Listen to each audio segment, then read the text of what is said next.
So once you have your equipment, you're ready to start creating your footage and uploading it to YouTube. So what's the average day like for a YouTuber? How do you go from start to finish and save yourself as much time as possible? Well, everyone works differently, but it's certainly worth coming up with a workflow to minimize the amount of time and effort that will go into making videos. It's very important that your content be uploaded regularly in order to avoid losing your subscribers. And with that in mind, you need to be able to rely on a simple process to keep making more videos. To start with, you should try to keep an area in your home or studio ready for filming at all times.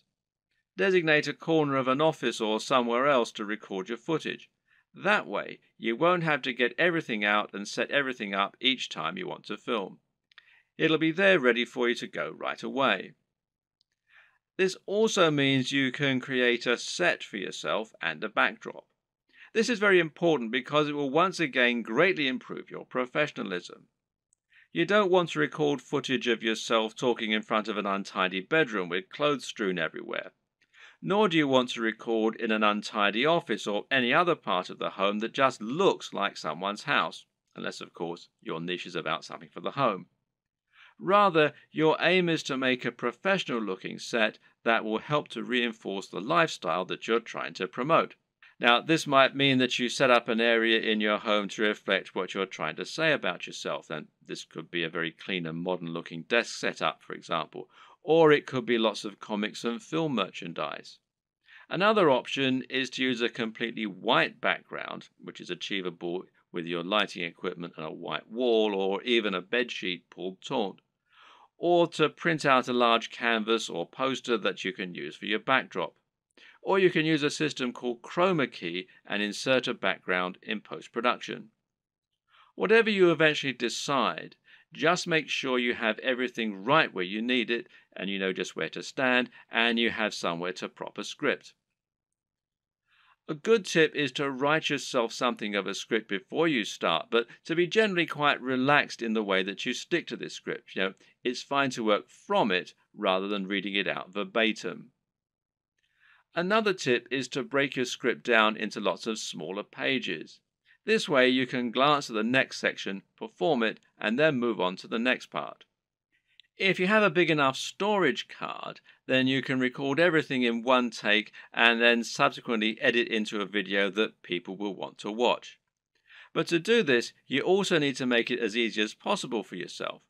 You can do this by moving slightly each time you perform the next page. This will not only help you to see when you got the take right when looking at the footage in the editor, you'll know that the take just before you moved was the right one, but it'll also make it much more dynamic video as you'll be moving position on the camera as you speak. This makes it easier to edit in cuts too, as when you cut, you need to either keep your position the exact same or make it purposefully very different. You can't just move slightly, as this will look like an awkward twitch. Another tip is to clap at the start of each new section. Why? Because that will make it easier for you to see the audio spike in the editor. One more. When recording your footage, always leave long spaces before and after each take, and generally record much more than you think you're going to need.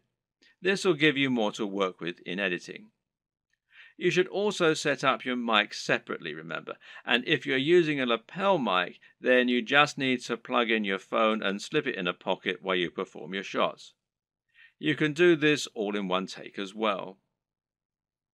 Now, depending on the nature of your video, you might need to record some extra footage as well that you can use as inserts. A long video of someone talking is not normally very engaging, which is why you'll want to switch it up often with clips of other videos or with images. One way to do this is by collecting a B-roll. Now, this is insert footage of the product you're reviewing, of your location, or of anything else that is related to your subject matter. The way you'll then use this is to have your audio running continuously in the background and then switch the footage of you speaking for footage of your products or of the environment. Collecting B-roll is a definite skill and will involve using the tracking head and tripod as discussed earlier. Try checking out technology videos from the likes of Android Authority, Techno Buffalo, and The Verge, amongst others, and you'll find they always include shots of phones and computers next to pens and paper, or by running water, or in the middle of grass and plants. In any case, the environment helps to showcase the beauty of the design and engineering, and it makes the shot more interesting, than just a simple shot of a phone in someone's hands.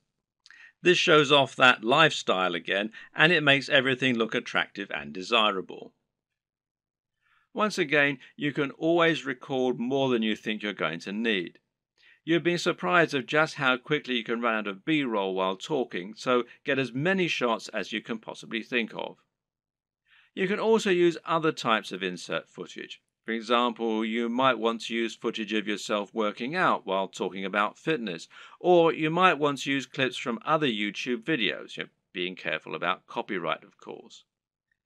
The latter you can accomplish by using various tools that allow you to download YouTube videos. A good choice is Hyper for YouTube, which you can download for free from the Windows Store. There are all manner of other ways to collect fun footage too. How about using a time-lapse, for example? Timelapse Pro is an app for Android, iOS and Windows, and it's perfect for creating time-lapses of all kinds of things. Once everything is done, you're ready to edit your video. Open it up in your chosen video software and import it along with all the additional graphics, sounds and other materials you intend to use. You now want to sync up your audio to your video, and most programs offer easy ways for you to do this. In Adobe Premiere, for example, it's a simple matter of right-clicking on both and then selecting Synchronize and then by audio track. Now the audio will be in sync, and you can just put the video on mute so that it's replaced by the high-quality audio you recorded separately. Now, just link the audio and the footage so that any edits you make will affect both, as though they were recorded at the same time from the start. You'll want to line all this up so that you have all your footage in order and so that there are no awkward pauses. It's also important to keep things moving and to keep things dynamic all the way through. If you're using lots of B-roll, then you should make sure you move from panning shot to panning shot. It should never be motionless or you'll lose focus. So make sure that you record lots of footage so that you have lots to work with, but then edit heavily too so that you're losing lots of it. Once everything is in order and the sound is lined up, you can then start to insert your extra footage and lay this over the top, intersperse it. Normally, you'll keep the audio going continuously and just cut back your video as you do this. If you watch the aforementioned Android Authority videos, then you'll notice that they tend not to have much of themselves talking at all. They have a clip at the start and at the end, and perhaps one or two in the middle, and the rest is all B-roll. Finally, try adding the video opener, any bottom thirds, and your logo and your music, and make sure that you get the audio balance right with the music, and consider using a small introduction before the opener. These final touches will give your video a real air of professionalism while helping to really drive home your branding. Now you just need to save your video in a format that YouTube likes, such as MP4, and then start to upload it to your YouTube account. All this can take a fair bit of time, so be sure to leave yourself time unless you have a really fast connection. And this will be even truer if you're using 4K footage. A tip is to use Chrome to upload. Google made Chrome and they own YouTube, so the two play nicely together. If your upload is interrupted and you're using Chrome, then you'll be able to resume it from where you left off later on, even if the computer's been turned off. While your video uploads, you can use the time to fill out a few of the extra details that YouTube requires from you. YouTube will ask if you want to monetize your video with ads, for example. And of course the answer is yes, as long as you aren't overtly selling anything in it. Likewise, you'll be able to write your title, your description, and your keywords. Make sure that your title is descriptive of your video while also being something that people will want to search for and something that people will be tempted to click on when they see it. We'll go into this in more detail in a subsequent video. Finally, make yourself a thumbnail to act as the image that people are going to see before they click on your video. If you don't do this, then YouTube will select a still from the video itself, and while this can work, it might not give potential viewers the right impression of what your video is all about. The right thumbnail image can make a huge difference by making your video much more appealing and impressive looking when it appears in the feed.